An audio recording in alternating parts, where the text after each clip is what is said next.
Randy, how about at DoD? I would imagine 2 to 3 years from now, you'll have the continuous monitoring well embedded in place. Perhaps it's propagated across the rest of the federal service.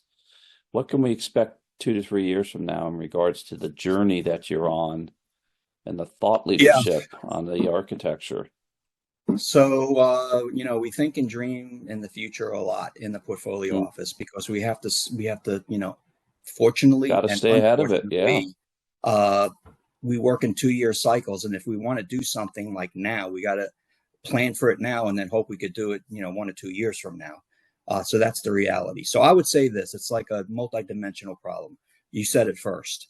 A couple years from now, I'm convinced that all of the components will be well on their way, if not have installed and are in the middle of moving apps, users, and data into environments that we would call target level zero trust.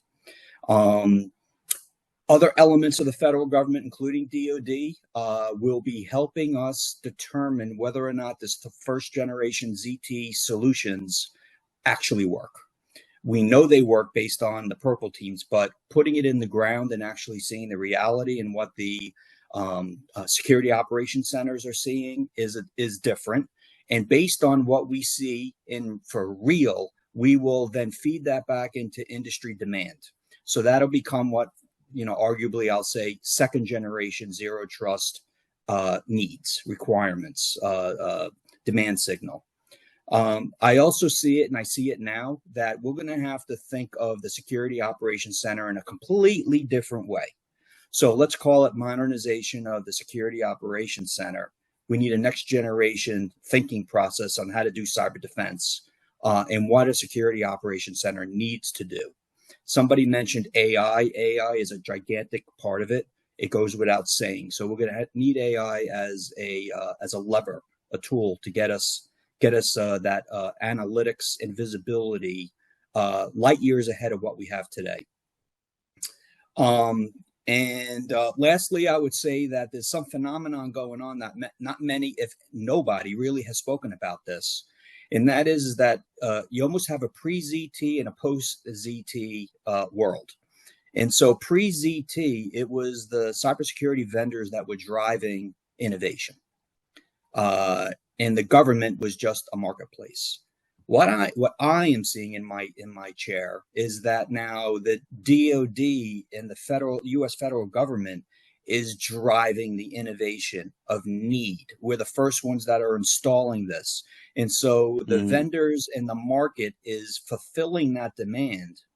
And everybody is finally recognizing that if the DoD is facing these problems and issues, so is industry and the DIB and the banks and all other marketplaces other than DoD are facing the same cybersecurity problems. So whatever solutions the vendors come up to satisfy the DoD demand are the same solutions that they could resell to the marketplace. And so post ZT or in a ZT cybersecurity world, it's the DoD federal government that's driving the innovation, the requirements of the innovation, and then leaning on industry to fulfill them.